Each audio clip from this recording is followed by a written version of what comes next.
Hello everyone. Today we learn about second uniqueness theorem. आज आपण काय डिस्कस करणार आहोत फर्स्ट युनिकनेस थेरम. याच्या पहिले आपण फर्स्ट युनिकनेस थेरम हे आपण डिस्कस केलेला आहे. आज आपण काय बघणार आहोत त्याचा युनिकनेस थेरमचा सेकंड थेरम डिस्कस करणार आहोत. Without wasting any time let's begin. Second uniqueness theorem. Two solutions of Laplace equation that satisfy the same boundary condition differ at most by an attitude constant. Okay, आज आपण काय discuss करतोय second uniqueness theorem. त्याच्या पहिले आपण दोन solutions बघितले होते. कशाचे? लॅप्लास इक्वेशनचे, है ना. तर ते काय बघितलं होतं आपण? ते कॉन्स्टंट होतं. To prove this theorem be considered close region be V0 to the surface S1, S2, S3, so on, Sn of the various conductor in the problem and bounded on the outside by surface S. है ना. आपण काय proof केलं होतं लॅप्लासमध्ये की आपण consider काय केली होती? क्लोज रिजन कन्सिडर केलेली होती. त्या क्लोज रिजनची जी आउटपुट व्होल्टेज आउटपुट होते काय होतं तुमचं? V0 आणि सरफेस काय होती? S1, S2 आणि S3 कुठपर्यंत? एन पॉवरपर्यंत, है ना. आणि ती कशी होती तुमची? ती चेंज होत तुमची ती जी क्लोज सरफेस होती ती कशी होत होती? चेंज होत चालली होती, है ना. S1, S2, S3 कुठपर्यंत? एन पॉवरपर्यंत. S being either surface and infinity or real physical surface which enclose V0, है ना. तर जी एस सरफेस आहे ती कशी आहे? इन्फिनिटी आहे, म्हणजेच रियल फिजिकल सरफेस आहे. कशाची? Enclose V0. Let us assume that psi1 and psi2 are two solutions of Laplace equation in V0, है ना. आपण लॅप्लास इक्वेशनमध्ये काय कन्सिडर केले होतं? दोन सोल्युशन कन्सिडर केला होता. कोणकोणते? psi1 आणि psi2 हे काय आहे?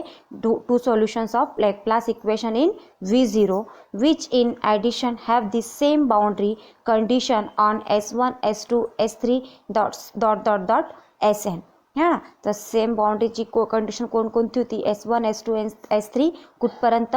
एन पॉवरपर्यंत.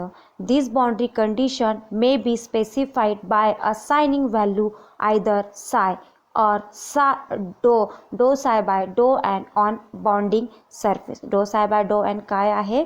बाउंडिंग सरफेस आहे. कशाची? त्या लॅप्लास इक्वेशनची. We define of new function psi is equals to psi1 minus psi2. Therefore, del square psi is equals to del square psi1 minus del square psi2 is equal to 0 in V0, है ना. आपण new define काय consider करतोय की psi is equals to काय आहे? psi1 minus psi2. तर त्याच्यामध्ये आपण काय पुट करतोय? लॅप्लास इक्वेशन काय होतं तुमचं? की psi स्क्वेअर इंटू psi. तर आपण म्हणू शकतो की is equals to del square psi1 minus del square psi2 is equal to काय आहे? 0 in V0. Further, more either psi or n dot del psi vanishes on the boundaries. Now let us apply divergence theorem. The vector psi del psi. ही काय divergence theorem काय आहे? Divergence theorem vector काय म्हणतोय आपण? psi del psi. Therefore, integrated V0 del dot in bracket psi del psi into dv is equals to integrated of S1, S2, S3, so on, Sn psi del psi is equals to NDA is equal to 0, है ना. हा जे equation घेतलेला आहे हा equation आपण कशावर म्हणतोय? की जे आपण बाउंड्री सरफेस कन्सिडर केलेली होती डायव्हर्जन्स थेरमची ती काय होती? psi del psi. तर आपण कशामध्ये पुट करतोय? Divergence theorem. डायव्हर्जन्स थेरम काय आहे? Del dot. हे जे डेल आणि डॉट दिसतोय ना तर ते काय आहे? Divergence theorem. तर आपण डायव्हर्जन्स थेरम अप्लाय करतोय कशावरती? psi del psi नी. तर आपण काय म्हणू शकतो की इंटिग्रेटेड ऑफ V0 काय आहे? Del dot psi del psi into dv is equals to काय आहे? कन्सिडर दी सरफेस बाउंड्री काय होती? S1, S2, S3 कुठपर्यंत? Sn पर्यंत, है ना. तर आपण इंटिग्रेट करतोय त्या सरफेस ऑफ दी बाउंड्रीला S1, S2, S3 and so on Sn. काय आहे मग? Psi del psi into NDA is equal to काय आहे? 0. Since the second integral vanishes, the divergence may be expanded by using vector identity del dot psi del psi is equals to psi del square psi plus in bracket del psi square. but del square psi vanishes at all point in V0, so divergence theorem reduces to integrated V0 del psi whole bracket square dv is equal to 0 है ना. Del square साय ही काय होत आहे तुमची वॅनिशेस होत आहे. तर आपल्याला इक्वेशन काय मिळतो आहे कशाचा ऑल पॉईंट इन V0. तर integrated divergence theorem reduces to integrated V0 del psi square dv is equal to 0. Now del psi square must be either positive or 0 at each point V0 and since integral is 0 है ना. म्हणजे आपण काय म्हणतोय की del psi square काय आहे positive at a 0 each point V0 integral is a 0. तर इक्वेशन काय म्हणतो आपण del psi square is equal to काय असेल 0 का कारण की काय आहे त्याची इंटिग्रल काय आहे 0 is only possibilities. A theorem is essentially proved. A function whose gradient is 0 at all point cannot change. Hence, at point in V0, psi has the same value that it has on the bounding surface.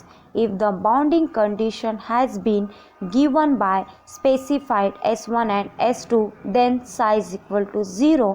All the surface in vanishes prove out the 0 है ना. आपण काय म्हणतोय की del psi square is equal to काय आहे 0 आहे है ना.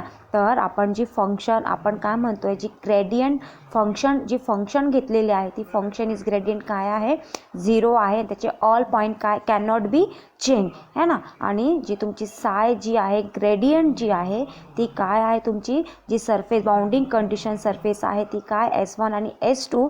तर साय इज इक्वल टू पण काय आहे 0 असणार है ना. त्याच्यामुळे आपण काय म्हणतोय की all the surface is vanishes proof of the 0 if boundary conditions are given in terms of del psi 1 upon del psi n, dou psi 2 upon dou psi n, del dot psi is equal to 0 है ना. तर condition काय आहे की dou psi 1 upon dou psi n. तर त्याचा सेकंडचं पण काय कंडिशन असेल की dou psi by 2 upon dou psi n into del psi is equal to 0 कारण की ऑल टर्म काय आहे डेल साय स्क्वेअरची ऑल टर्म काय आहे 0 आहे. म्हणजे ही पण कंडिशन काय असेल 0 असेल. At all points will be and del psi into n is equal to काय आहे मग 0 on the boundaries. The only solution compatible with law statement is psi is equals to constant.